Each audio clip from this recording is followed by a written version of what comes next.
What's going on, everyone? I'm Naveed here, and it's just me this time. Spencer's not here. Whatever you hear from now on is a figment of your imagination. That's not my voice. He's going solo on this one. Yeah, who's that? I don't know who that is. No, but yeah, Spencer's here. We're here to do the 8th. What am I talking about? 8th? This is only the 5th. This is the 5th, bro. The 5th episode of the Real Buttons podcast. But yeah, what's been going on with you, Spencer? Have you had a good 10 days or so?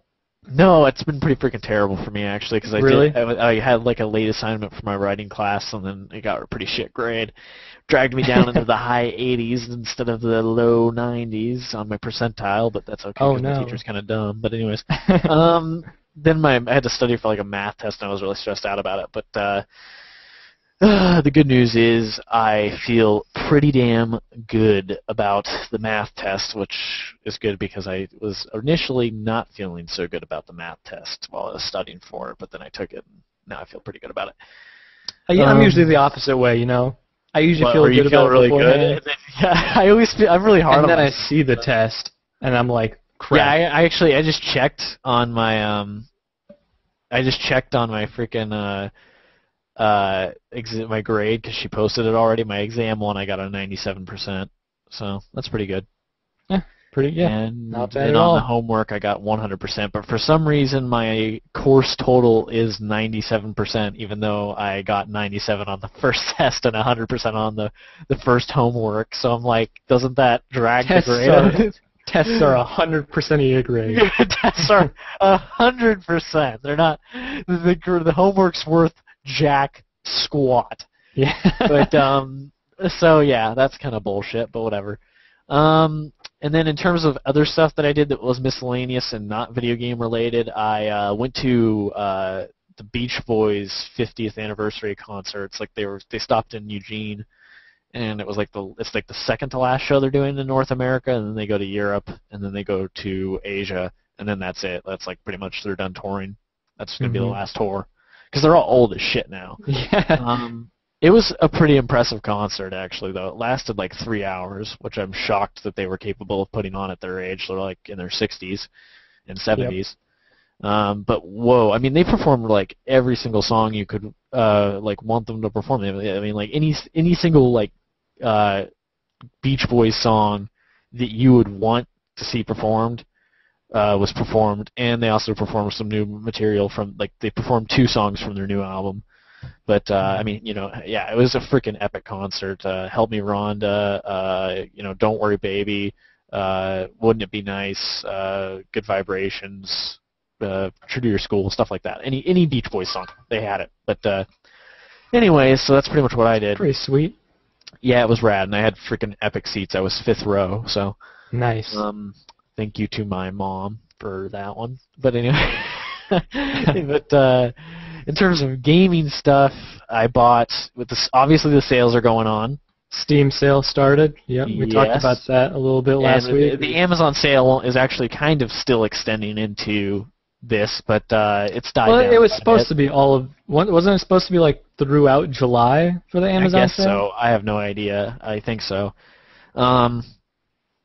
So during the Amazon sales, I bought Binary Domain and Sonic CD, or I should say I got them for free through Bing Rewards. So and then after the Steam sale, which finally started, took fucking ever, I got Monkey Island Special Edition 1 and 2 for like $3.74. I tried to get Naveed to buy it. He wouldn't budge.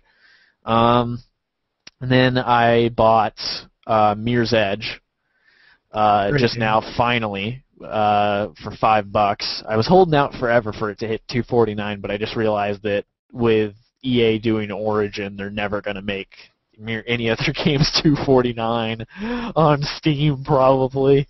And so that's pretty much about like the gist of like every single game I was wanting to pick up the sale. The only other games that are in the running, and these 3 I will only buy at $2.49. Beyond Good and Evil, the Doctor Who Cloned Me Duke Nukem Forever DLC, which is like a 10-hour campaign, and then Oddworld Stranger's Wrath. I will only buy any of those at $2.49. And then The other game that's in the running, and I will likely grab, is Saints Row the Third, because Amazon will be later this week marking it down to $10 on sale, and I'll probably grab that. But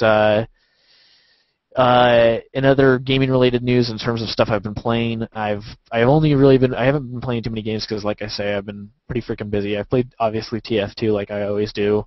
Me and Naveed actually had a match with, I think it was you, me, and Phil and my cousin.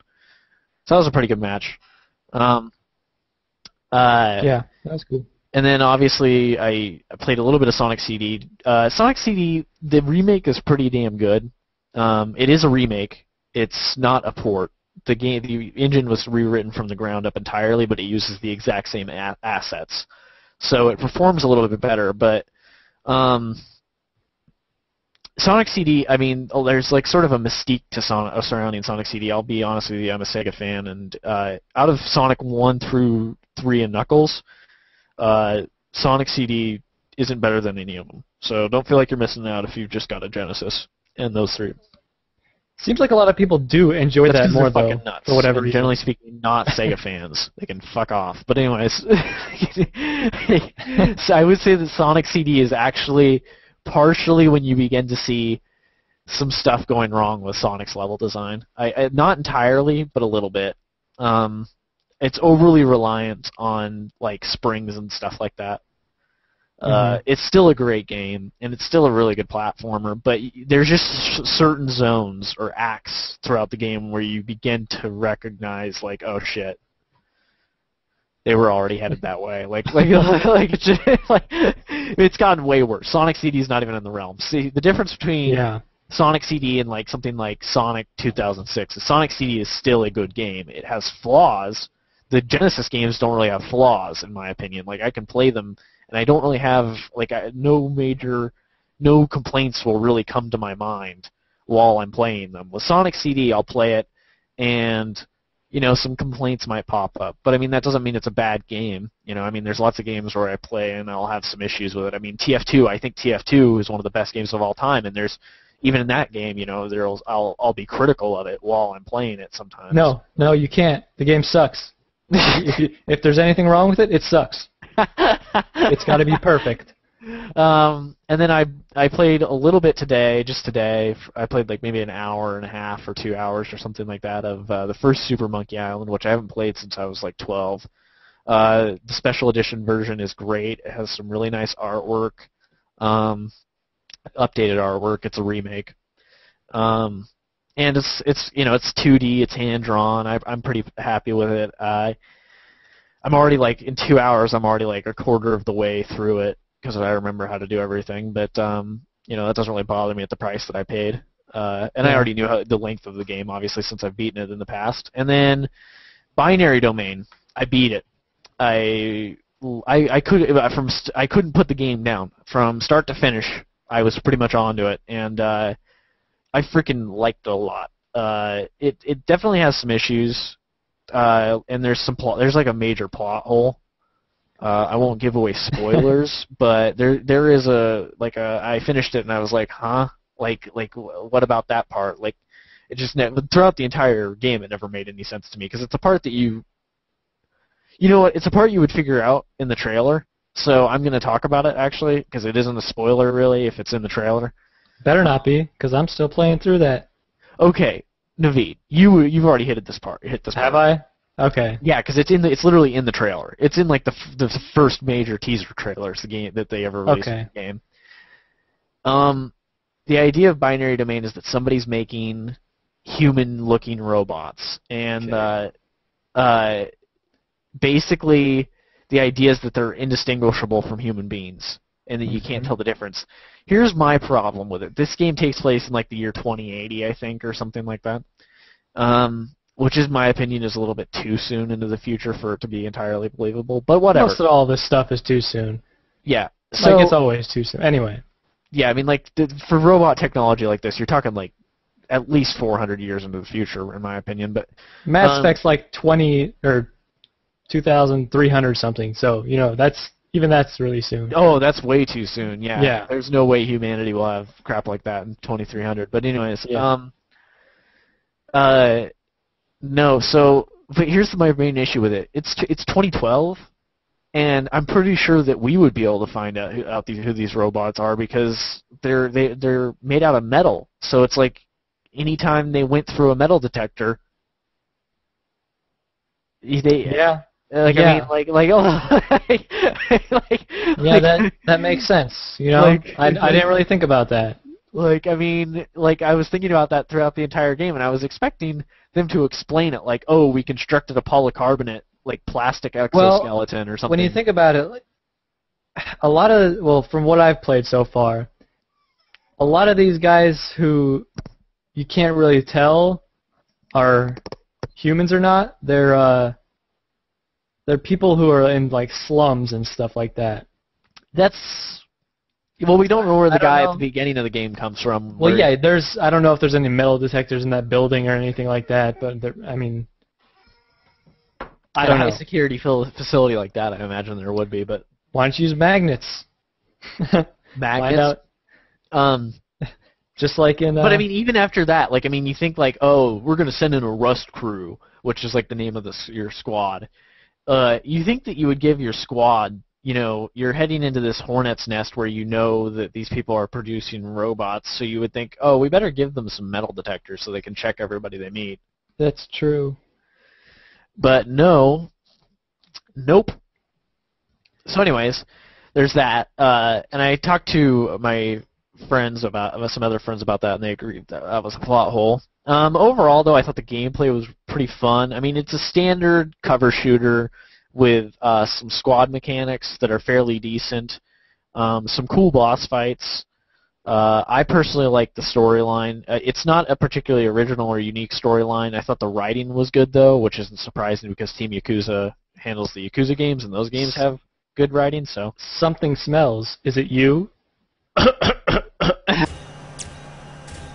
Something stinks. So is it you?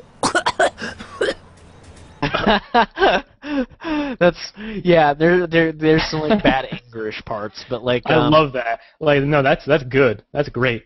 That's a great part of that game. But I mean, in terms of the main storyline, I feel like the writing was fairly well done, and overall I liked the combat. I liked most of the characters except for Big Bo, which is fine because, well, I didn't like him, but whatever. That was sweet. And but it actually, when I first saw the game when it was announced at TGS, I thought I was gonna hate Dan, the main character, and I actually ended up liking him by the end of the game, so that's cool. Made me change my initial opinion on the character, so that's cool. I thought I was also gonna hate Bo. Didn't end up changing my opinion on him. He's scum. But anyways, all right. Yeah, what's up with you? For you? Yeah, that's it from me. All right, so I don't really have a bunch of non-gaming. Oh, and I recommend Binary Domain. But anyway, sorry. Yeah, that's a good game. For me, my birthday was yesterday. Happy birthday. This is true. Thank you. I didn't really do much. I went out to dinner with my parents and my sister. But I'm going to go see the new Batman movie for my birthday, which I'm really excited for. I got tickets to see the IMAX, so really looking forward to that. Other than that, non-gaming related stuff, the new season of Breaking Bad started yesterday as well, which that's my favorite show on TV. I think it's freaking fantastic. And the first episode of the new season, which is also the last season, was really great. I won't say anything to spoil anything, but we were talking about magnets before. They used some magnets in that episode.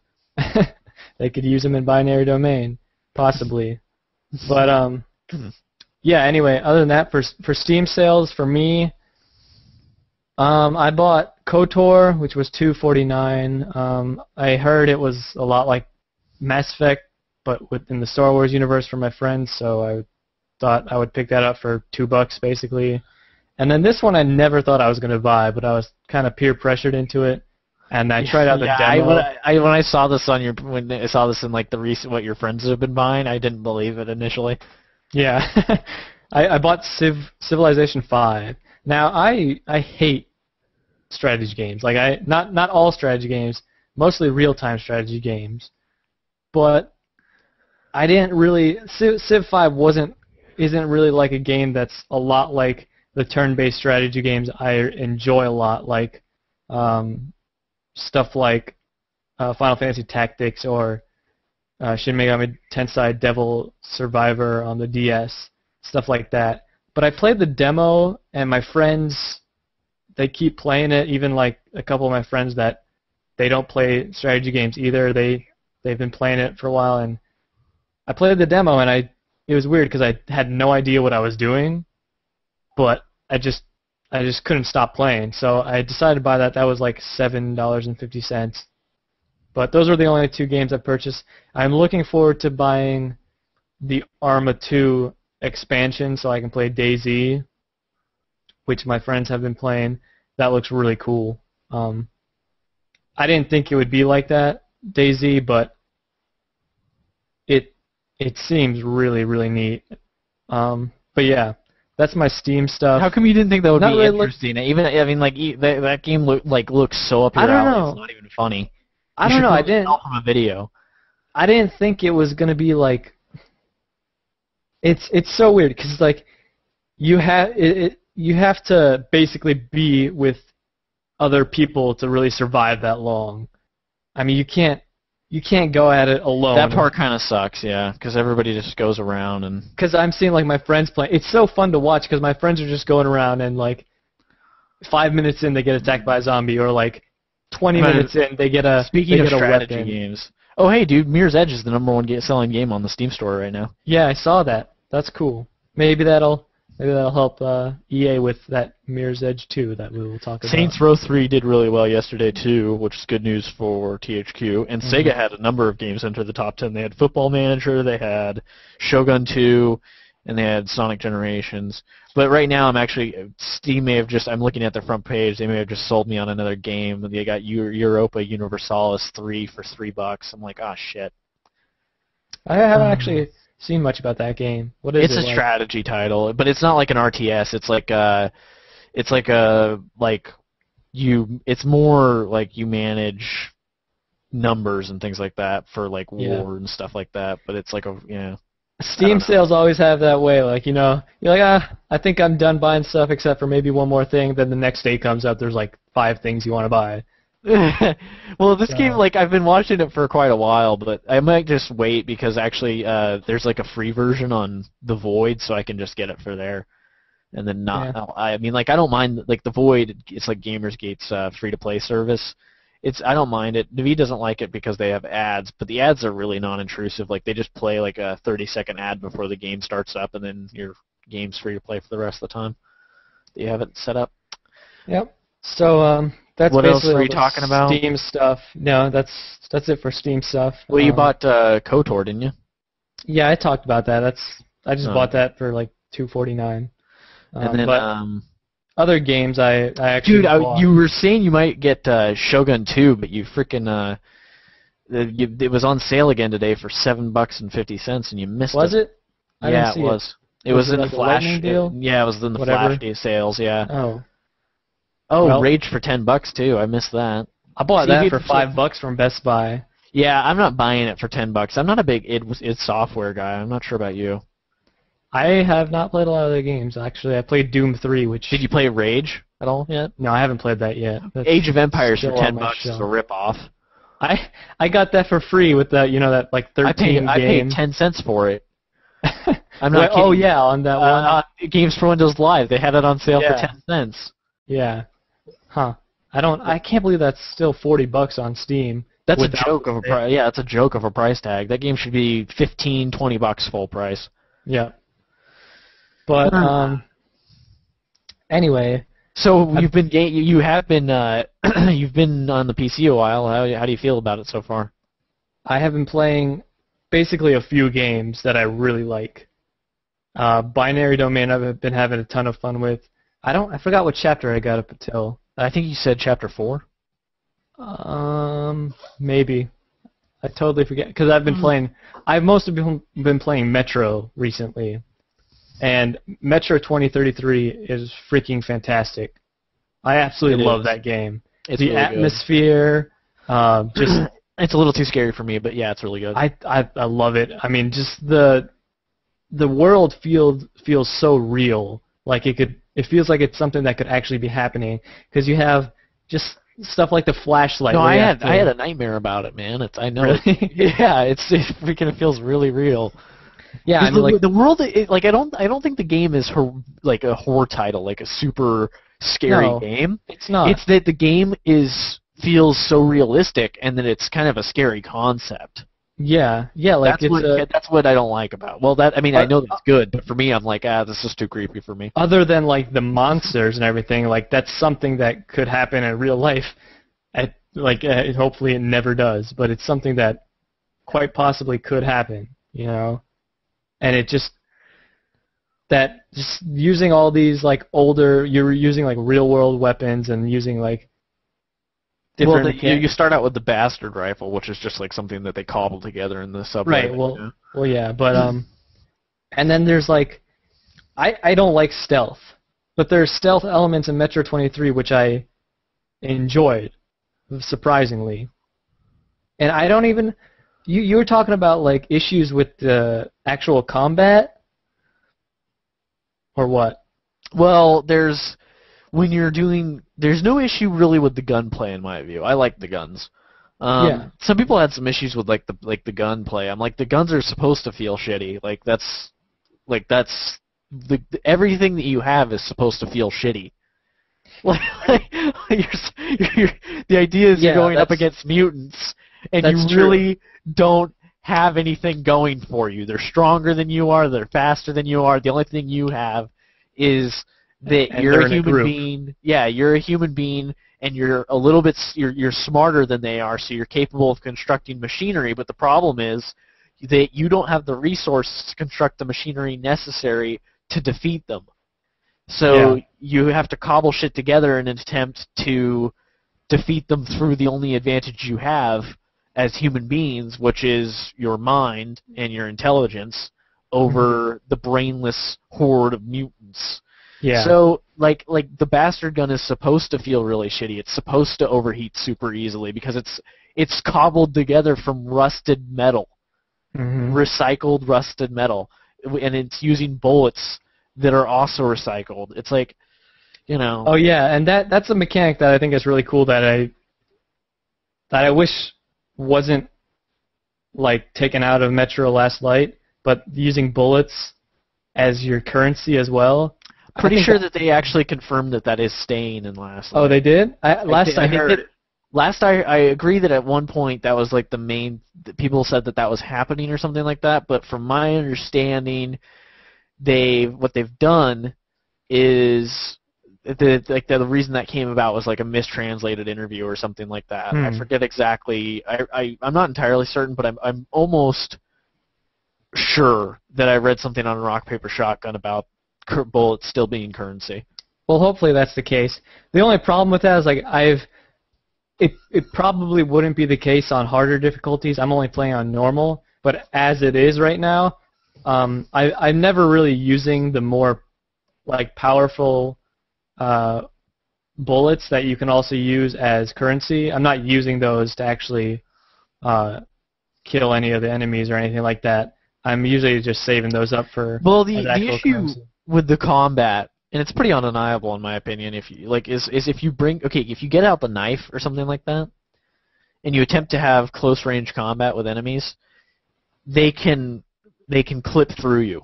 So basically, like, if you swing and they're already past where your knife's going to make contact, they will just clip through you, and then you'll have to quickly turn around, and it'll do damage to you as they pass through you. I haven't done much knife play myself. The only time I've really used a knife is I actually have an automatic shotgun right now that has a bayonet on it, and I used that a couple times, and that worked fine. I mean, the only area I really noticed it in, because I pretty much I never really tried to do the knife on bigger enemies, is in the sewers when you're not in the sewers, but when you first hook up with we shouldn't go too far into that, but I think I know what you're talking about. When you're in the area like that you're not supposed to be in to get to the next subway station with your certain friend when you first meet him, there's like a room that you can as you're walking down the tunnel, you can take a left turn into like a green tinted area. Yeah, I know exactly what you're talking about. And there's these the mouse type creatures. Yeah, there's like the that smaller are coming ones. out of the holes. And they come out of the holes, and if you try to take a swing at them, first of all, it's really hard to hit enemies that are that low. Like it doesn't like make contact when it looks I like actually it should. did try to use my knife in that same exact spot, and yeah, I did have a problem there too. And what happens is it's extremely frustrating when you're using it on those enemies because, and that's the only time I've really tried to use the knife, because on any bigger enemy I just didn't fuck with it. I shot him. Yeah. But on smaller enemies, in every single game, I always try to use melee. I don't like to waste my bullets, especially in a game like Metro 2033, because at that point in the game, bullets are still kind of scarce. They become a little more common later on. But I don't really have trouble. I'm sure that I bet they lower the bullet count in harder difficulties. Oh yeah, they do. Well, I think what they do, I think with harder difficulties, what happens is the enemies stay the same, but they lower the bullet count and decrease the hits you can take. Okay. I think that's how harder difficulties work. But if you took a swing at them, they would just and missed. They just clip through you. They clip through your legs, and then you have to quickly turn around, and then by that time they're already in another hole. It's really annoying.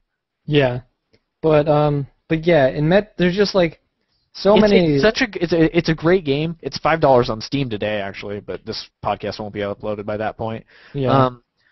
But you should buy it out there if you're listening. And the one thing I'll say about it is, you can see that the developer really knows what they're doing, and the problems with the game are so minute and easy to fix that Metro Last Light will likely be what amounts to a perfect game. I really cannot wait for that game. What I've seen of it now, and just everything about that game looks cool. More stuff outside, it's more polished. The polish, because that's really all Metro 2033 needed. It just needed a little more polish, and then it would have been. The only complaint I have with the game is that your enemies clip through you. That's it. That's my complaint with the game. Yeah, and it's there's so many little things in that game that really add to the experience, like putting on a gas mask when you go outside, changing filters. Yes. Pneumatic weapons where you actually have to pump the weapon. Yeah,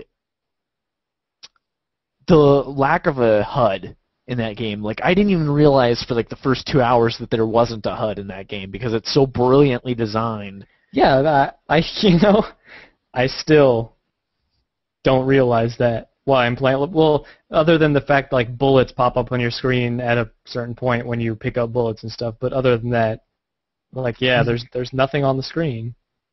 You're right. Yep, it's pretty nice. And we should mention that it's one of the best looking games. Yeah, it's pretty much the best looking game out there. Pretty much. Sometimes I found it to be inconsistent. Some of the texture work in some areas are kind of. Well, dude, it's a low budget game. I think it was $2 million or something like that. But it's yeah, but it was I think it was 4, but whatever. Yeah. But yeah, it's a beautiful game. I guess one of the other. I guess I should mention this issue as well. I think some of the enemy AI, both humans as well as the monsters, is a little. It's not amazing, to say the least. Sometimes they're just standing there. I think the humans are okay, but they're good. They were good in the stealth areas, but the game has some bugs too. But yeah, when they spot you, sometimes they'll shoot you when they see you, but sometimes there's a couple enemies that are just hiding behind cover, and you can see them clearly, but they're just not shooting you, even if you're in plain sight, which I found kind of odd. But overall, Metro 23 is freaking awesome. That game's amazing. We both recommend it. Yeah. So, rumors? I'm still talking about a couple of games I've played. Oh, okay. So, but yeah, Theater Rhythm came out.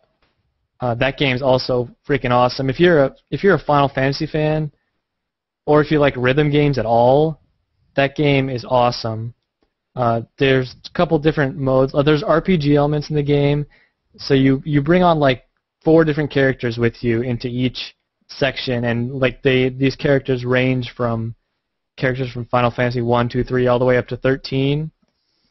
And these RPG elements help you, like, you can miss more when you add a certain, like, magic or something, and you can get further into the level if you have more powerful characters and stuff. The RPG elements are really cool and add to the experience, and there's just a ton of content in that game, even though there is a lot of DLC already.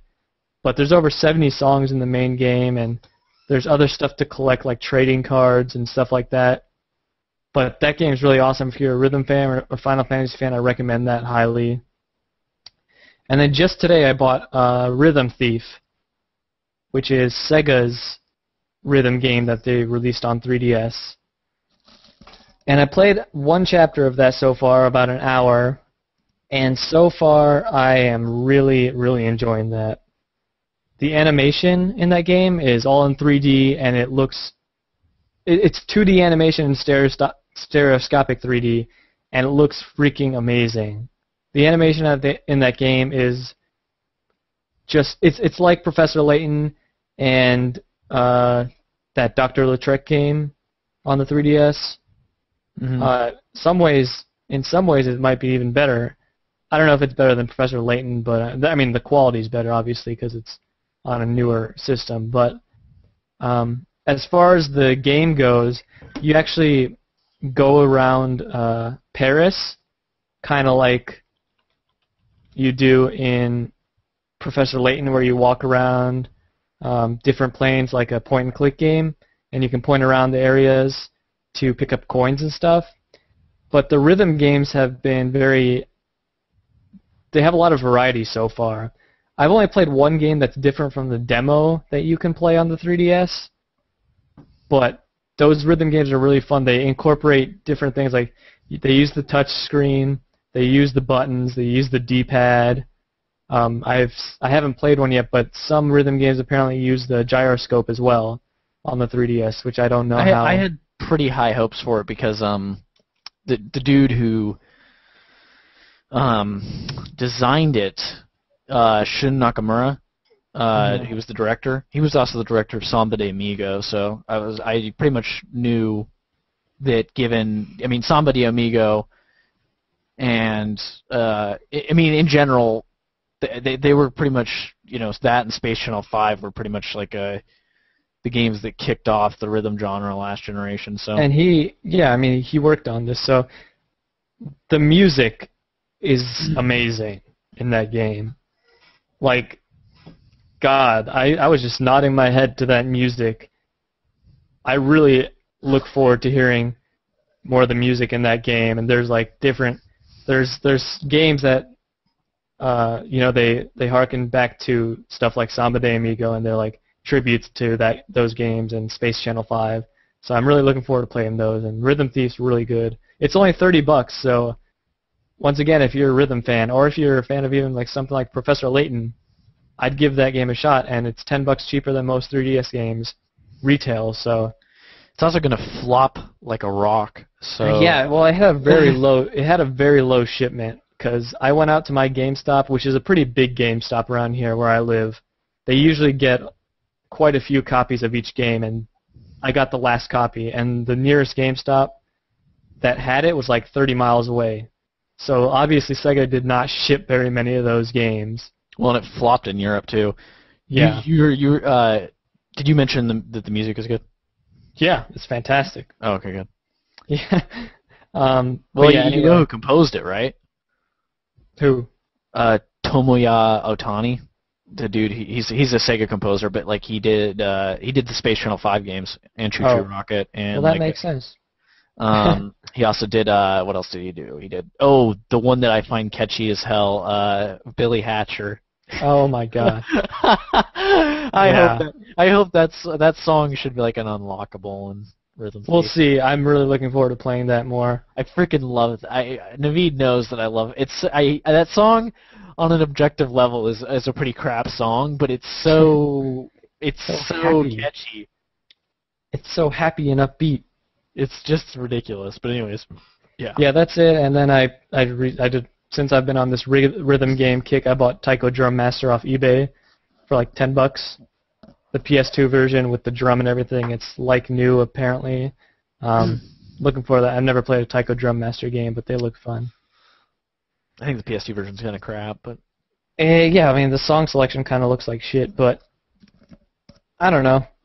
It's a Taiko Drum Master game. It should be fun, even though the music there's some classical music in there. So that's and good. then there's stuff from like they got Katamari music and Ridge Racer music, but like half that stuff is kind of crap though, like pop and old rock stuff. But yeah. Let's move on to rumors now. There's a couple of rumors this week. Last week we had none, but this week there are a couple of rumors. There was the Black Knight sword. Well, yeah, but yeah, whatever. Well, there wasn't much. It wasn't that huge of a rumor. But this is more almost confirmed. But we know it's confirmed. We know it's going to happen. I mean, this is not something surprising. Yeah.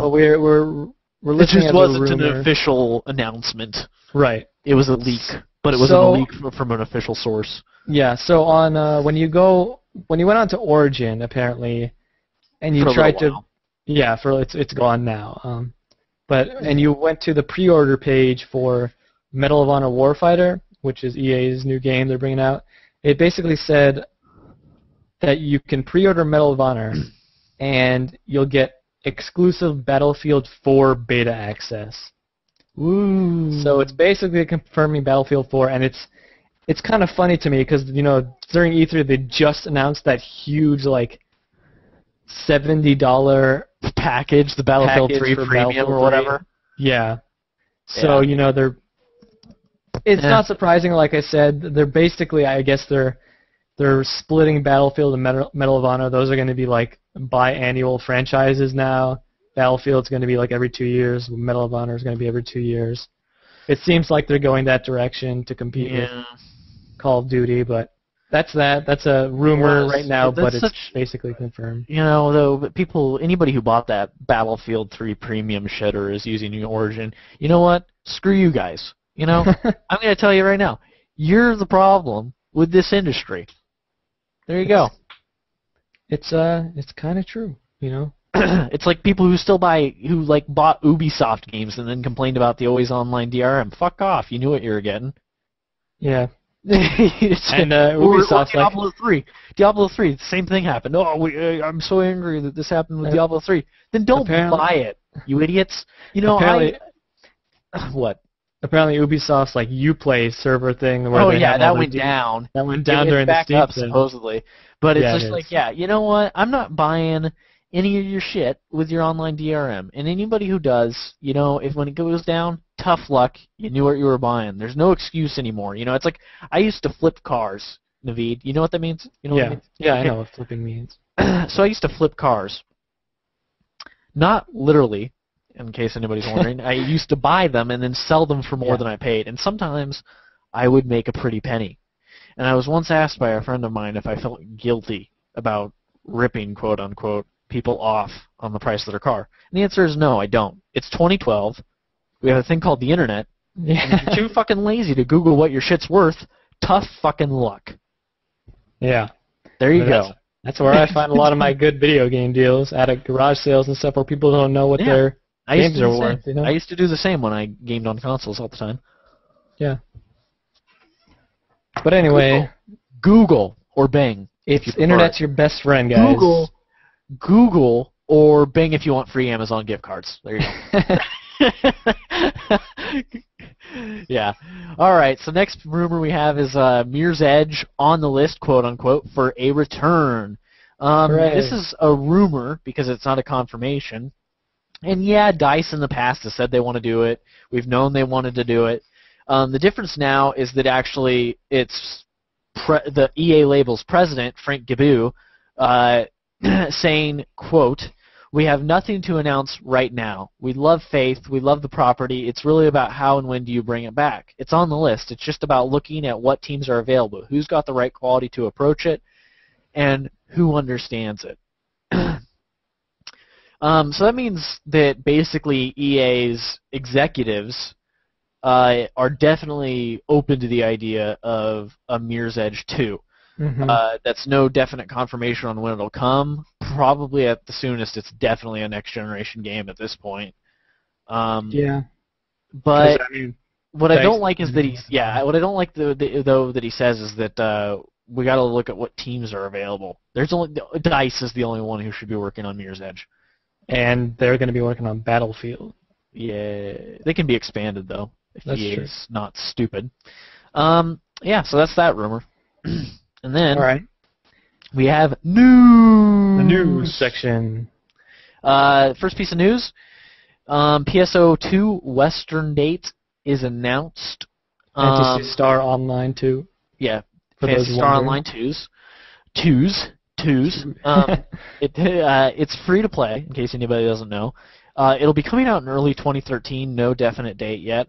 No news on a beta. I imagine a beta will happen before 2013, probably holiday Q4 2012 region on a beta. Yeah. The website is fucking awful. Oh my god. That's what I was just laughing at, because I did not actually look at it, and I saw you wrote that down here. I was like, website what? sucks. Yeah. It's just a terrible website. It's such a bad website. And then honestly, I don't know if I'm gonna be on the Western servers if this is the way Sega's gonna handle it, because if that website is any indication of how they're gonna handle PSO2, then I will not be gaming on the PSO2 Western servers. I'll just game on the Japanese servers, because what happened with PS Phantasy Star Universe was the US and European servers got way behind the Japanese servers in updates and content. And so this is something that Sega West has had an issue with in terms of keeping servers and the PS titles, the Phantasy Star Online titles, up to date. And I'm not really sure that I'm interested in that. I was kind of hoping that with PSO2 they would take it a little more seriously, that that it was going to be kept up, but the website didn't inspire any confidence, because it just looks like it looks so amateur. I haven't even seen it myself, so. Yeah, so I'm excited for PSO2, but I'm probably going to end up on the Japanese servers at this rate. Next piece of news is also Sega related, actually the piece of news after that is Sega related. Yakuza 1 and 2 HD were listed for PS3 in Japan. Some people are calling this a rumor. It really isn't, though. I mean, this is an official listing. There's not really any two ways to go about it. It appeared on Sega's schedule. I think it was rumored before, too. Like previously. Yeah, it's been rumored in the past, but now it was listed on Sega's schedule for PlayStation 3 for a December 1st release at 52,209 yen, which is about like it's like $60, I think. Yeah.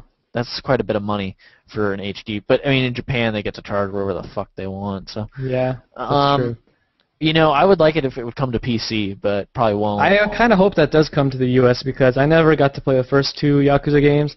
And the first is kind of aged, but yeah, but like great. Yakuza 1 is fairly cheap still, but Yakuza 2 is pretty rare to find now. Really? I have a copy. Yeah, it is. I'll fucking sell it to you.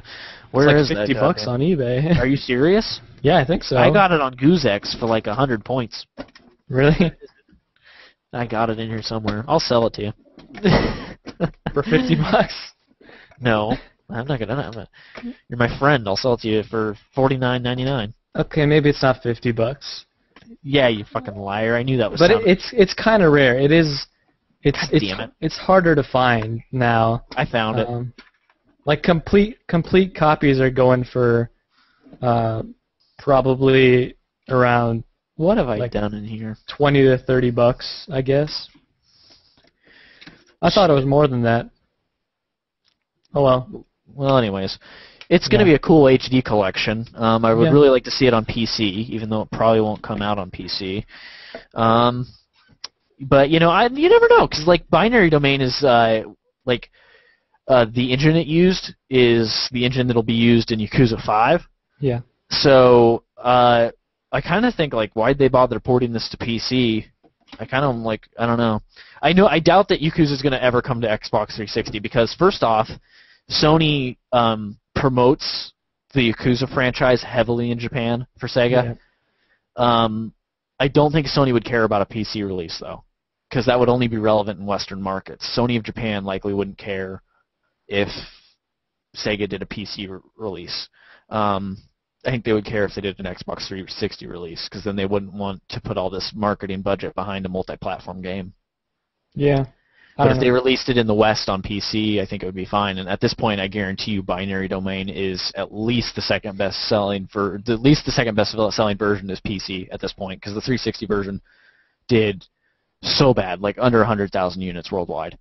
So, yeah. I mean, PCs easily surpassed that. But anyways, moving on to the next piece of Sega news.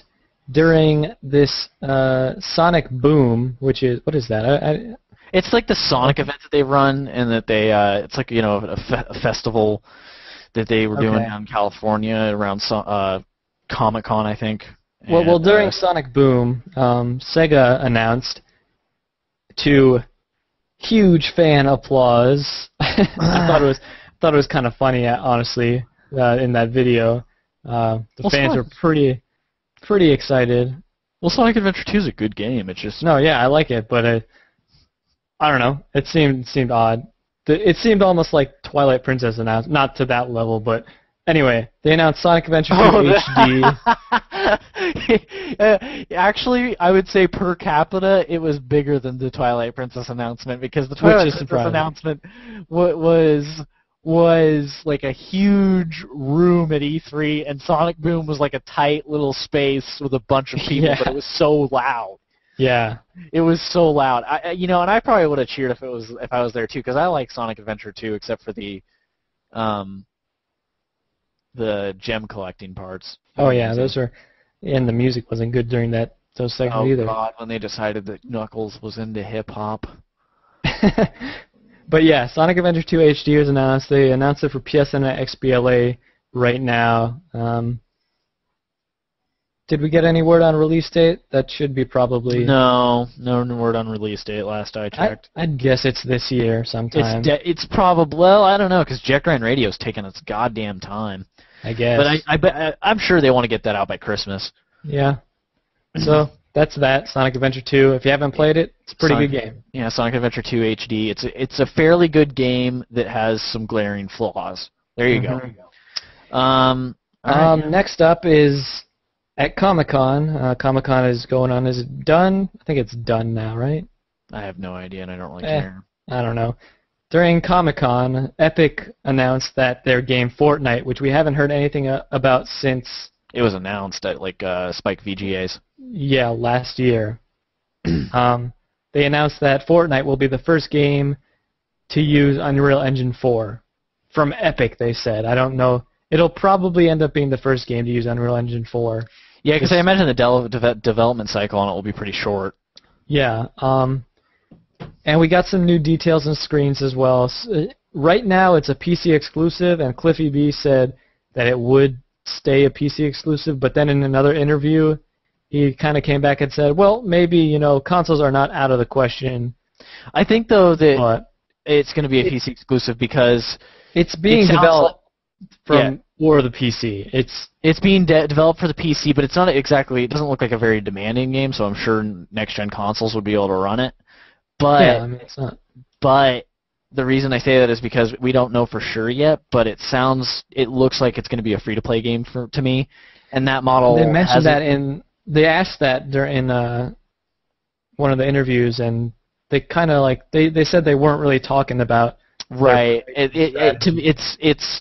To me, it looks like a free-to-play game. They would deny it if it weren't. So that pretty much is a confirmation for me. But like, I don't think that the free-to-play model has been entirely successful on consoles. They've tried a couple times with a couple of games so far on PS3 and Xbox 360, and it really hasn't panned out as well as people hoped. Mm-hmm. So it's kind of a business model that I think really only works on mobile phones and PC. And some of the information they talked about actually kind of leads me to believe that it will be a free-to-play game because they talked about how building is basically the core of the game. You're building. Right. It's heavily influenced by Minecraft. Yeah, and then there's lots of loot as well. Mm-hmm. So I think a lot of that loot would be something they could have as microtransactions, possibly. That's just what I'm thinking. You know, I'm nervous about how Epic can handle it, though, because Epic strikes me as a developer that will come out of the gate with a free-to-play title and not understand how to run a free-to-play title. There's only a handful of people who really know how to run free-to-play. There's Valve, and there's Hi-Rez, and there used to be Garage Games, and Garage Games is now defunct. They don't exist anymore. Hi-Rez built Tribes Ascend, and Valve, of course, runs TF2 and eventually Dota 2. But no, every single weapon in the game that actually has like a power, like a strength or a weakness or whatever, that needs to be available as something you can get just through gameplay. Yeah. Like Valve, the way that Valve works is with TF2, you can get any weapon with perks or non-perks as a drop. But then there's exclusive weapons that you have to pay for, but those weapons don't have perks. They are only reskins of the basic weapon. Mm-hmm. Or they have like hats, and you have to pay for certain hats. Like you can't just get certain hats and drops. You can get some hats from playing during certain times or promotions or whatever, but like most hats you can only buy. And so cosmetic items are really the way to go for games like Fortnite or TF2. They're really the way that you should head towards. You should head toward charging for cosmetic items and having weapons available to purchase, but the weapons need to be available through the gameplay as well. Mm-hmm. That's agree the with correct that. way. But anyways, yeah. That's Fortnite. Basically, big news is that it's going to be the first game to use Unreal Engine 4. I'm kind of pumped actually for it because I kind of think Epic has been really lame for a long time. Like I was huge on Unreal Tournament 2004, but Gears of War I thought blew. I'm glad they're moving in a different. They're working on something new because while I don't hate Gears of War, you probably don't hate it, but you don't. I don't hate it, but I think it's a crap game.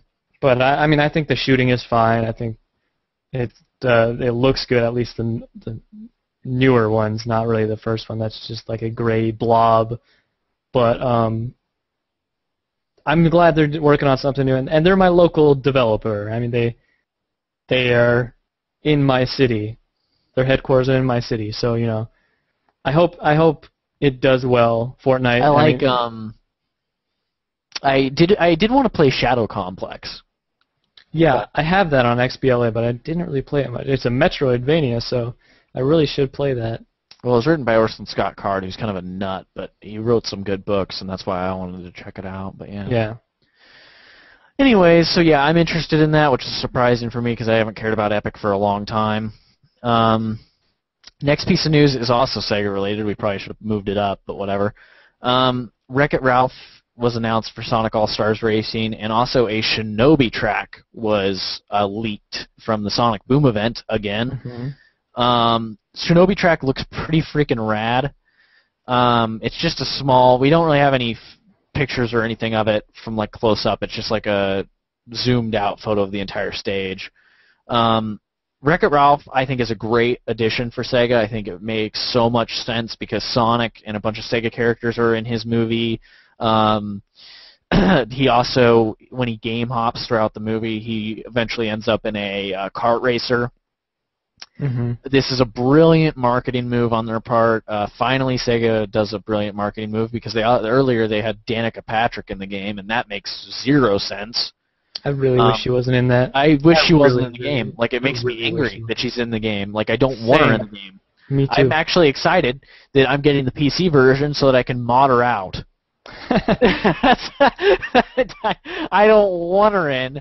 That's the first thing I'm doing. I'm going to be on the Sonic websites being like, yo, bitches, get this mod made for me so that I can get this girl out of the game. I don't want her in. I'm angry that she's in. I'm annoyed. I'm happy that Wreck-It Ralph's in the game, though. I'm kind of excited about him. I think his character looks cool in the game. Mm-hmm. I think that this is a great move on Sega's part for marketing to be able to sell the title. The one problem is typical stupid Sega move. They've already shown the cover of the game, like the finalized cover. Yeah. Wreck-It Ralph is nowhere on it. There's probably going to be like some big giant sticker on it somewhere. I hope so, because boxes at stores. This game is coming out at Christmas.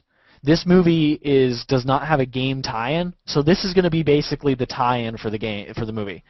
And this would sell. The movie actually does have its own game coming out. It does? Yeah, it's only coming out to Nintendo platforms though. Okay. All right. So but for parents who own an Xbox 360, a PC, or a PS3, if Wreck-It Ralph had a prominent place on that cover and they see that at Christmas time, they're going to know that it's a friendly game. It's based off of a movie that their kids liked. It's like that's going to sell some copies. You got to you got to give them a prominent location on the cover. I'd guess there would be some kind of sticker pointing to that. Tying in sort of the Danica Patrick thing, she would around the holiday season, this game just got announced called F1 Race Stars. And this ties in because it's a kart racer too, but it's based on F1. It's Codemasters. They're making a kart racer. It's this holiday season. It's cartoony looking, and like I say, it's based on F1. Me and David were talking about this. There's so far there's only a teaser, but.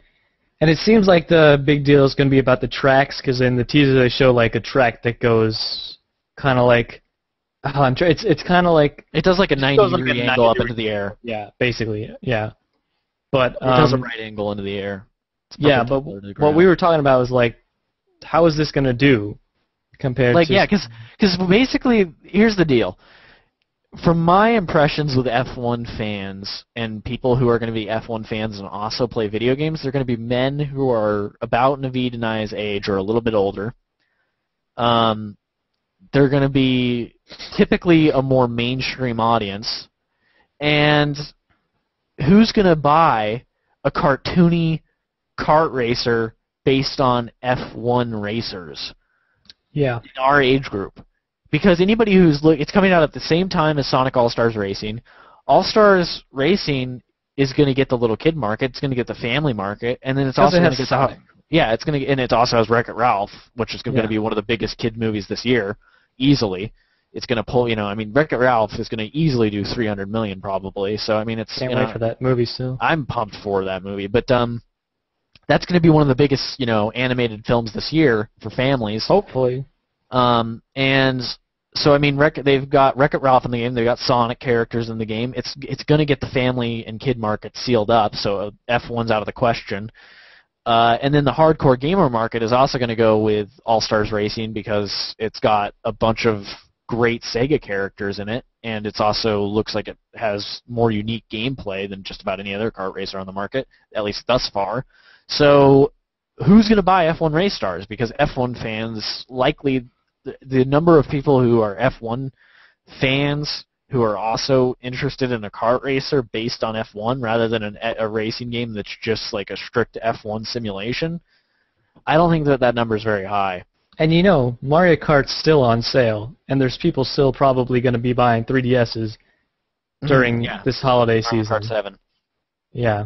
But on other platforms, on the Xbox 360, PS3, and PC, I still think. Yeah. And on Wii U, because Mario Kart's not going to be on Wii U. For some reason, I keep forgetting the Wii U's coming out this I think that's actually going to be a huge deal that Sega has All-Stars Racing right before Christmas on the Wii U near launch. I think that's going to sell. And there was this wasn't like really a rumor that we added, but Sega had listed like Sonic and Sega All-Stars Racing coming out on Wii U, Xbox 360, PS3, like all platforms this November. So people were saying like that's going to be like that confirmed the Wii U launch during November. Yeah, right. But like that's not something surprising. The Wii. Well, it was on the Sega blog. That's a pretty easy slip up to make. And it's not really something that's unexpected. The Wii came out November 19th. The GameCube came out November 18th. So it's not like that's when their consoles come out in November. Yeah. So yeah, that's that. Yep. So, next piece of news is that The Last Story got a North American release date. I thought before we knew it was coming out July 31st, but apparently that wasn't the case. Apparently, Xseed recently confirmed the release. Xseed is publishing it? Yeah. What You the know that? fuck? Oh my god. God, Nintendo's fucking stupid. Why? Because, That's okay, not a first of Nintendo all, game. it doesn't matter. They should be publishing it here. They published Xenoblade because Monolith Soft developed it. I can't believe that. Okay, first of all, E3, they've got nothing to show for Wii, and then they're not even publishing the last major game on the platform when they easily could. Ugh. Never mind. Anyways, go. Well, anyway, Sakaguchi's biggest game, basically his last big game for now. That's going to be coming out on August 12th. For iOS and if you guys don't know yet, yeah. But if you guys don't know yet, you can also, the first print runs are going to have like a limited edition art book as well as a nice little like sleeve for the case. And that's something that Nintendo wouldn't do. That's something Xseed will do, but that's not something Nintendo will do. It's just cool.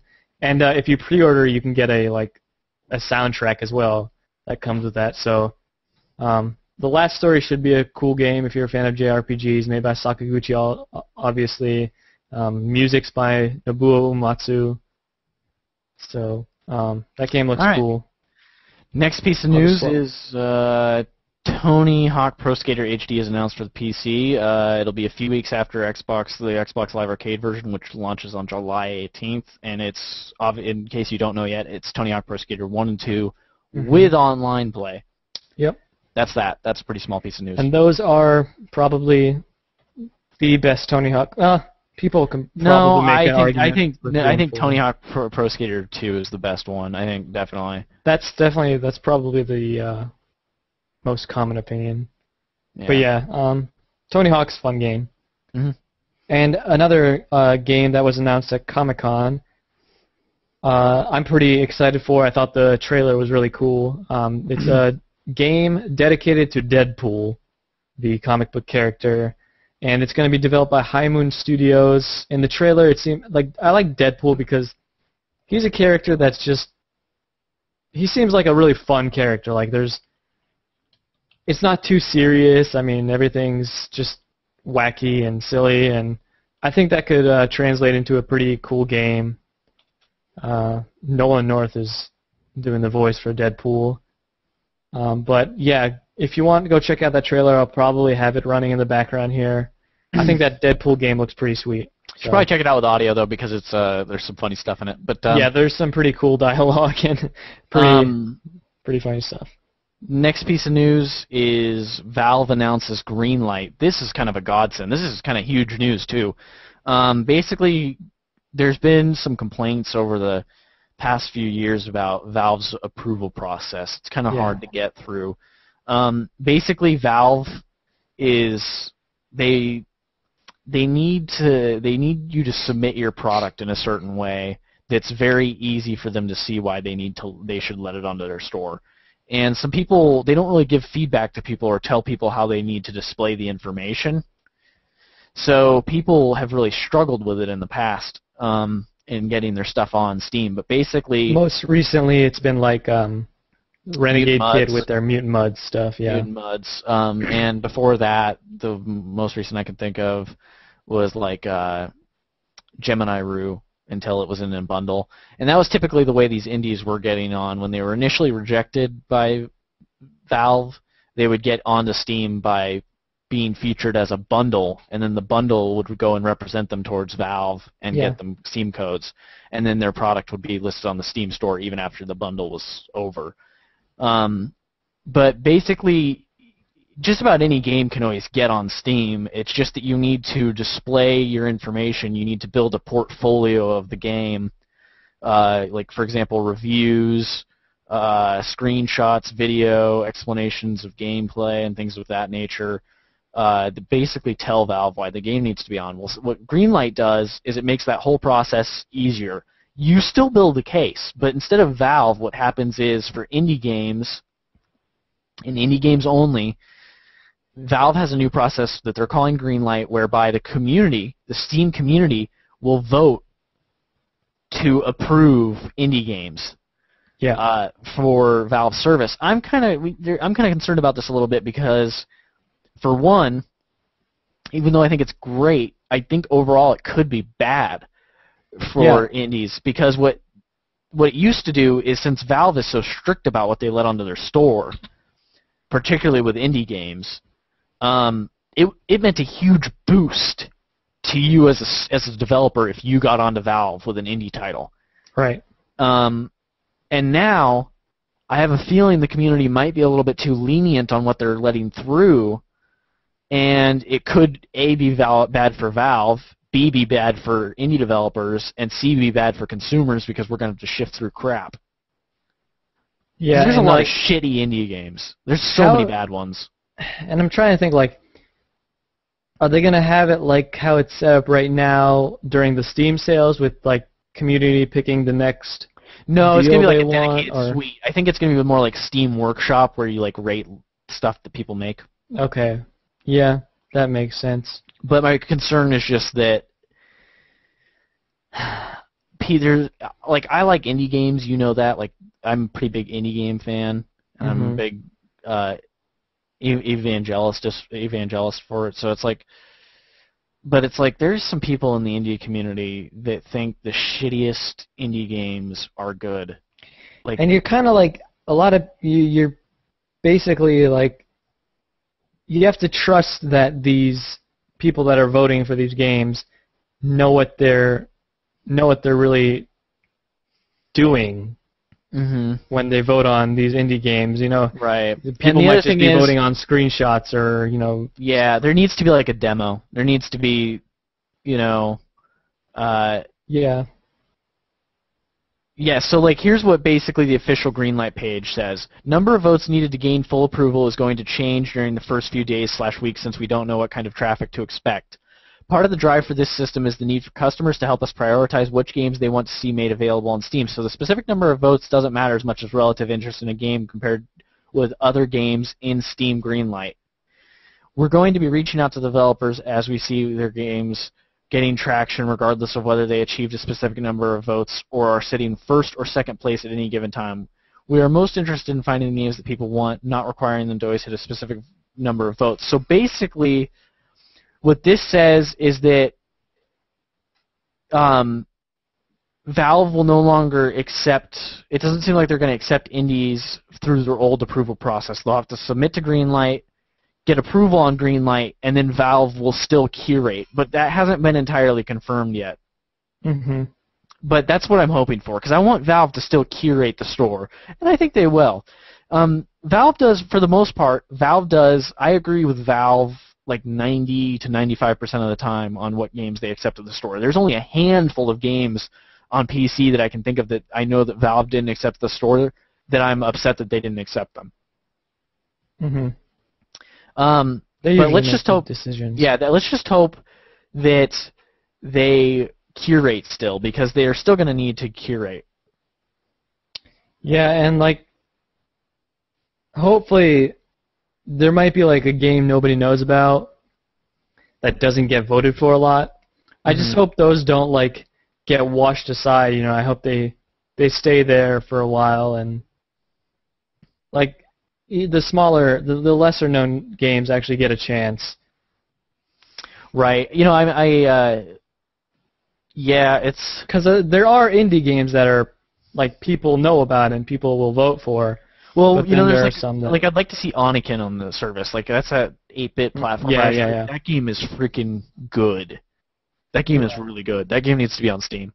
But yeah. Anyways, the other piece of Steam news, or not Valve news, but Steam news, is Valve has introduced Steam badges, which are essentially community achievements. They're like these little badges that display on your profile for doing certain things that are Steam-related rather than game-related. As in, I don't give a crap about this. Yeah. I thought it was. I thought they did it during the summer sale, and I thought it was like, I thought you would get stuff like you did during the holiday sale last year. So I was working my way through one of the badges, and I'm like, oh yeah, I'm done. All right, I got a badge. What do I get now? Oh, nothing. Yeah, because in the past, during the last summer sale, what they did was a ticket system whereby you got tickets and then you could spend them on downloadable content and get the downloadable content for your games for free. Yeah. And then the winter sale, what they did was they did a snowball system, or I forget exactly what it was. It was like coals and... Yeah, coals and gifts. Yeah. And you would open the gifts. Awesome. You would open the gifts, and you would either get coals, or you would get an actual game, or DLC for a game you had, I think. And this is after getting achievements in games. Right, and you would get you could get achievements in the client too for them. Yeah, I mean, there was achievements in the client, but there was like daily achievements in games and stuff as well. Yeah, there was, and so that was amazing. Like that was freaking awesome. You could either, because what you could do is you would. Oh wait, it wasn't. It wasn't DLC. It was either games, coupons, or coal. And the coupons kind of sucked, but because you couldn't use them during the sale. Yeah, you had to wait until after the sale, and they would. Yeah, but anyways, but the freaking occasionally you'd get you'd win an actual game for just getting achievements in your games, and that was. I got Audio Surf. I already had Audio Surf, but you gave me Audio Surf. Yeah. I got The Witcher Enhanced Edition and some point-and-click adventure title that I gave away on SteamGifts.com, but no, that was so rad. And then when you had 4 coal, if you had gotten 4 coal, you could craft them into another gift for another chance. Yeah. And then that gift would be guaranteed to be either a game or a coupon. Mhm. It was pretty cool. It was awesome. Stuff like achievements and stuff. And for each piece of coal you had, you could keep them. And at the end of the sale, depending on how many coals you had, there was a drawing. You would have that many entries into a drawing, and there were 3 prizes. But first place got every single game listed on Steam. Man, whoever got that is a lucky bastard. They found the guy on NeoGAF who did it, but NeoGAF user. Well, it wasn't a NeoGAF user who won, but a NeoGAF hunted down the guy who won. Oh, okay. Yeah, man, because you could see it in his profile that he had every single game, and he's the only person on Steam. But I mean, that was such an awesome prize. Yeah, man. Yeah, it would make your library a pain in the ass to manage, though. He probably had 1 piece of coal too. He'd probably be that bitch who had 1 piece of coal, while everyone else saved 30 pieces of coal. Yeah, no, dude, there were people because during that, a lot of people didn't want to go for the gifts because so many people were getting coupons. Yeah. So a lot of people would trade actual gifts that they hadn't opened yet for freaking coal. I traded away 8 coal for a game, it was just it was so freaking dumb. But yeah, that was cool stuff. But anyways, that's the Valve news. Greenlight's cool. Hopefully they still curate. What I'm hoping with Greenlight, to sum up how me and Naveed feel about it, we want Greenlight to be sort of a cream of the crop bubbling to the top, and then Valve still curating that. Yeah. We just want Valve to take the community and what we think into their decision-making process. Yeah, basically. And that would be excellent, because you know what? I trust Valve. I trust them completely. They're one of the few companies in the gaming industry that I do. Anyway, we probably should have covered this last time. There was actually a rumor going around about a new PS3 model number that was leaked apparently, and people are saying, this is going to be a new PS3 revision. Lo and behold, just a few days ago, a few screens of the new PS3 revision leaked, and it's a slimmer version. I don't know what the hell is going on the top with the little what do you call it? Ridges. Ridges, yeah. I don't know what the fuck that is. I actually don't think it's that ugly, but it's not as good looking. I honestly think it is that ugly. What I told Naveed is they should just stick PS3 in the PS2 body. Yeah, I mean, I would love that. I mean, that'd be great. I just think like they kept the whole round aesthetic on this PS3, but they made it so slim. I just find it super ugly, and it's gonna be. It looks like I don't see any place to actually put the disc in like PS3s now. I think you're gonna have to like open the top probably like with the PS2 Slim. Well, I kind of like that feature though. I prefer a like I don't like disc trays. I don't like them. I kind of like them, and I thought for me the PS2 Slim felt way too flimsy and cheap for my liking because it was so thin. I think the original PS2 is awesome. I think that's a sexy console. I've always been a bigger fan of the GameCube, Dreamcast, PS1, Saturn type thing where you hit the open button and then take the disc out and then put the new one in. I prefer it. That's not bad, but I think I guess that way is like less susceptible to something happening to it. Right. It lasts longer. It lasts a hell of a lot longer. And I think disc trays are just stupid. I think they're dumb. Like it's just like they just wear out. And like why? What advantage do they have? None. Yeah. I guess that could be better, but like I really don't like the look of this new PS3. Stick with they're good cup holders. Yeah. I hit the eject tray on my PC and I can stick my Coke there. Yeah, but stick with the OG PS3 or the original Slim model, in my opinion. Preferably the OG with PS2 backwards compatibility, which but those I have no big deal. But those have the most issues apparently, like yellow light of death. I've never whatever. seen them. Yeah, they're not as they're obviously not as prevalent as Xbox 360, but they happen. And my friend's PC got ruined, so. Next piece of news is Rockstar Vancouver. Originally, we thought this was a closing down of the company. That was not the case. That was the original how it was reported. Yeah, but Rockstar Vancouver basically, Rockstar's closing down that portion of the company, and they actually built a new facility in Toronto, and they're basically every single person from the company, unless they just don't want to move, if they're just that stubborn about not moving to a new area, every single one of them will be moving to the Toronto facility. And that's basically all that's going on with them. There's nothing really should change all that much other than them changing their location. So we thought it was a lot worse than it actually is. And Rockstar Vancouver, if you don't know, they developed Max Payne 3, which has done actually not that well. Well, it didn't meet. It's profited, but it didn't meet expectations. I think it's sold around $1 million at this point, which is not expectations, but yeah. Yeah. And then this is a big piece of news. This is pretty huge. It was also another thing we probably should have had on the last podcast, but that was a pretty full podcast.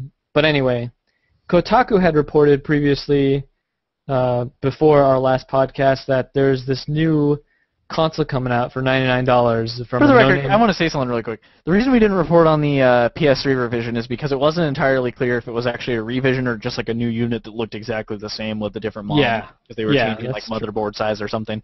And then with Ouya, it just looked fucking stupid, and it still looks stupid. But now that it's got $5 million in the bank with Kickstarter, we've got to report on it. So, anyways, yeah. Yeah, and it's funny. It's funny to me because, when you think of Kickstarter, the name. You're kick-starting something, it's like, this is almost done. This is basically done. You're not really kick-starting anything. So... Well, I mean, how much did Double Fine make? They made like $2 million or $3 million. Yeah, but they were kick-starting that. Somebody else started. Oh yeah, you're right. This is already. This is basically done. They are finished with the console. Like, you're right. Point, that's kind of stupid. At this point, they're basically taking pre-orders, like I was saying. Kickstarter needs to start cracking down on this. I know why they're doing it. They're profiting. That's why they're doing it. Yeah. They need to start making people follow the rules. Yeah. Like that, because they didn't do it with that women versus tropes thing either. That was against the rule. Yeah, that was against the rules. Yeah. I'm tired of it, it's because they get that 15% off the top, the jackasses. Uh-huh. But if I ever need to use a kickstarting service, I'm using Indiegogo. At least they follow the rules. Yeah. I don't even think we've mentioned what this story's about yet, but whatever. This new console is it's called the Ouya, and there's people working on it that have worked at like IGN and stuff. Ooh. But it's a $99 video game console it's basically billed to be an open source console. Like anybody can hack it, anybody can get into it. Yeah, so it's sort of like a home console version of like the GP2X or like the like Game Park handhelds. Mm-hmm. Which were these Korean handhelds. For anybody who doesn't know, these were like open source Korean handhelds. It's using It's using an Android 4.0 operating system. So far, basically, like people have been saying, like everything on it is going to be free to play, but as during like the Kickstarter trailer, you can watch it. It doesn't seem like it's actually going to be like that. It's probably just. But everything's going to have like a demo. Every game has to have something that's free, a portion of it that's free. Which is kind of basically what Xbox Live Arcade does. That's how it is already on Xbox Live Arcade, and even like PS3 has a lot of demos, and PC you have demos for everything, pretty much. But yeah, as far as the specifications go, the controller looks a lot like a 360 controller. It's a little bit different in shape, but it has a Tegra 3 quad-core processor, a gig of RAM, 8 gigabytes of internal flash storage, HDMI connection with TV support, 1080p, Wi-Fi, Bluetooth, USB 2.0, blah, blah, blah. All that stuff. And I think the funniest part about this is how they try to actually advertise it. They're like, you want to play games on a big TV, and this is a quote, we get it. Smartphones and tablets are getting all the new titles. They're what's hot. The console market is pushing developers away. We've seen a brain drain. Some of the best, most creative game makers are focused on mobile and social games because those platforms are more developer-friendly, which that is somewhat true, but it's not really. It's true with consoles. It's not true with PC. It doesn't get much easier to develop a game than on PC. All of the best development libraries are on PC. It's every programming language possible, but yeah. But they then say, and the ones who remain focused on console games can't be as creative as they like, which is partially true. That's also true, but they're just not trying on consoles a lot of the times. Like you see indie games all the time on PC. And they try with digitally distributed titles on consoles. It's just kind of, and the brain drain thing is a load. It's a load of BS because every single developer who is important, who's screwed around on mobile, that's been a distraction for them rather than a main focus. So like Yuji Naka and Probe, they still make console stuff. Hironobu Sakaguchi is still going to make console stuff. He's just doing these guys are just doing like side mobile games. They aren't doing what they typically do though. These mobile games they make are just flash games, which is what all mobile games are. They're glorified flash titles. And I mean overall I think it's kind of a joke that they think that all the new games are coming to tablets. All the new games that hardcore gamers don't give a fuck about. Yeah, pretty much. Like this, all the games. Angry Birds Space. They don't have anything to show off really for the system. Like they showed off. That's what's alarming in the video. That's what's alarming in the video is they don't show any major games. You need something like as far as a major title, like even if you get like a small exclusive somehow for this thing. I think would be helpful. What's alarming is it's not even they don't even have multi-platform stuff to show. That's what's the most alarming about it. Like why aren't you showing the thing running games? I mean, like you're barely showing anything. Because it's basically a phone. At this point, it's basically a phone. Like, but on a TV. Yeah, I think that, and the other thing that we were talking about is it's open source. This thing is going to be cracked within an hour, and any games that do come to it or that decide to support it are going to be pirated to all hell. Yeah, pretty much. And by the way, you can already connect your phone to a TV via HDMI. And you can have a controller, you can add a controller via Bluetooth. Mm-hmm. So basically what I'm seeing with this console, you can already do with your phone. And the games that are on... You know what, though, that I do like about it? I'll tell you this. It's kind of something that Roku should have done. And they were doing it a little bit. Like, they were starting to get games on the Roku boxes, but they really should have... Because, like, for $99, you know, I mean, that's a fairly reasonable price home is media center. Great. The price is like, great. I mean, yeah, I could see myself getting it as a home media center because that's pretty competitive with other home media centers. I mean, that's where the Apple TV's priced. That's where the Roku box is priced, and it has some extra features. I mean, it's not I mean, it'll be able to run some games, but it's just that I don't see it really gaining a lot of traction, to be frank. No, I mean, it's a niche product. So, another thing, I kind of like the design of it. I mean, it's kind of weird. It's like almost a cube, but it's aluminum, which is cool. Yeah, the design looks nice, but basically, it's gained $5 million so far, so it has some interest. Obviously, how much of an interest that'll keep for in the future is yet to be known. But I just don't think that it can attract a large enough audience for developers to really get behind it, because out of that audience, I'm willing to bet that like 80% of them will pirate. At this point, it's like they have like 34,000 some odd pre-orders, which is basically what this Kickstarter is, pre-orders, like I said, which is honestly not a lot if you think about it. It's really not. It's like that'd be a terrible week for the PSP. Yeah, I mean, a really horrendously bad week. But yeah, that's Ouya. It's a new console coming out. I guess that's a pretty big deal. I am not really excited about it because the games on it are not something I am interested in. I think it's kind of funny that the controller has like 8 buttons, though. Like, no Android game is ever going to use that many buttons, but that's cute. Yeah, at least it allows for maybe the possibility of stuff to come on it. So we'll see what happens in the future. We don't want to completely bash it right now, but yeah, because I mean, I like that it's on Android. I like that. Mm-hmm. I like that it's a cheap, affordable media center, and we'll probably be able to run Netflix and stuff like that. Yeah, and they announced that. They announced Netflix and like Twitch TV. Yeah, stuff like that. So I mean, like stuff like that. If I could find one on eBay for like $50 or $60, then at that point I'd be a buyer, because I would like to have a little extra Netflix box kicking around my house. Possibly, yeah. So next piece of news is not all bad. Yeah, it's not terrible, but I just don't think it's going to gain the traction. It's really not something for us, though. It's really not. I'm getting it. If I got it, it would be almost exclusively for Netflix purposes. Mm-hmm. So, anyways, next piece of news. This is our final piece of news for the evening.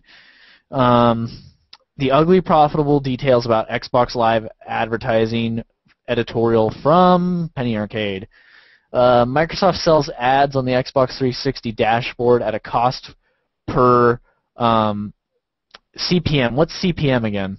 CPM. That's like cost per minute? Cost per minute or something like that. I'm going to have to Google it. I forget. I know cost per... Pretty sure it's cost per minute. There's like a cost per impression, and then there's cost per 1,000 views. So, yeah. Oh, yeah, right. That cost per impression. Yeah, cost for... Yeah, because M it's 1,000 in Roman numerals. Yeah. Oh, so, anyways. So, Microsoft sells ads on the 360 dashboard at a cost per... cost per 1,000 impressions of between $19 to $23. Depending on the ad placement and the type of ad, you'll pay an extra 20% for animated or video ads, and if you'd like to select specific demographics for those ads, you'll pay an extra 15% per targeting criteria, with the maximum bump being 30%. Yeah. So let's see. The Microsoft estimates roughly 16 million impressions for an ad during a holiday. So an ad with, say, $21.50 of cost per 1,000 impressions would cost you a stunning $344,000 to control one spot for a day. One day. That's like, man, that's like a Super Bowl advertisement, like a really short one, but it's still, that's... And remember that Microsoft is getting those a few times a year. Yeah. Microsoft estimates that it would cost $193,500 to control the entirety of an ad spot for your average Monday with what's called a roadblock ad. Start layering on the features, however, and that price can begin to rise very quickly. It would be hard for any company to pass up this amount of revenue, and the number of ads being sold is only limited by the amount of ad space Microsoft can fit onto your screen. The amount of marketing and design can deliver to the audience may trump both aesthetics and ease for use of gamers. If you notice, the dashboard redesign added in more spots for ads than were on the blades, so they have more inventory to sell. And this is, the blades were quite a while Blades ago. were 2005. Yeah, so they are, people And there was may only, not remember there was only as much. one ad on the blades, I think and it it was was on really main small. page. And it was an ad for services that Microsoft provided. Or Now there's games an ad on Xbox Live. Now there's an ad or more than one on every single page, basically on their thing. Right. And this really wouldn't be that big of a deal to me. I mean, it's obviously a business thing. It's something that makes them money. But the thing is, you pay for Xbox Live. Right, you pay for Xbox Live, and one thing that pisses, and so I'm always wondering, these people who say that Xbox Live is better than PlayStation Network, is it still better that you pay $60 a year and then they show you a bunch of ads that are not relevant to your service? On PS3, there aren't any ads that are not relevant to the service. They don't display ads. There's a ticker up in the right-hand corner that you can disable in the options. And it only displays ads relevant to PlayStation Network about games that have released on PlayStation 3 or PlayStation Network. And those ads, I don't mind those ads. I don't mind gaming relevant ads towards the service I'm using. But how many things does Microsoft have to do for them to not be taken into consideration? Because it just seems to me like everybody says, oh, Xbox Live is better, Xbox Live is better. Well, are you taking into consideration that it costs $60 more a year? Are you taking into consideration that they're making what some people estimate to be 9 figures yearly on ads targeting you? I mean, Penny Arcade says, let's see, they say ads on the live home screen are bringing in tens of millions of dollars a year. The total amount could be 9 figures yearly. Yeah, that's pretty crazy. And they're making like $300 million a year or something like that off of Xbox Live memberships. Oh yeah, they're making tons of money off Xbox Live. So they're not even like, it's not even like they have dedicated servers. No, it's peer-to-peer. So I just don't get how that isn't taken into consideration in a comparison of the service. From my perspective, here's how it works. Steam is number 1, then PSN, then Xbox Live, then whatever the hell Nintendo does. Yeah. Actually, no, Games for Windows Live is below. It's right at where Xbox Live is, in my opinion, just because it's free, but it's still pretty crap. Basically the same interface, though. It actually connects.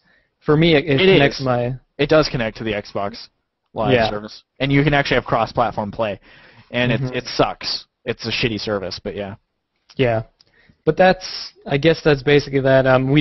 I never heard about this before, like how much they were making. Off of these because ads. I knew that. I had gotten in debates with Richard before about ads on Xbox Live when he used to say it was better, and he used to be like, I never notice any ads, and then I'd be like at my friend's place and playing Xbox 360 for once in like 6 months, and there'd be an ad for AT&T on the splash page. Yeah. But anyways, But yeah, that was our last piece of news, I guess. That's it. That's it for Real Buttons 5. I didn't post Real Buttons 4 on Podomatic. Oh, you should get on that, man. I'm never gonna post it. Oh no, that was a good episode. No, they're gonna have to check it out on your YouTube. Oh, what anyways, if people want an MP3 version, man? They'll have to download it via YouTube. Keepvid.com. Keepvid.com. Yep, good website. Anyway, yeah, that was the 5th episode of the Real Buttons podcast. Hope you guys enjoyed it. Yeah, that's it. Peace. Yep. Check out our next episode whenever that comes out. See you later. 10 days from now. 10 days. 10 days. Goodbye. Goodbye.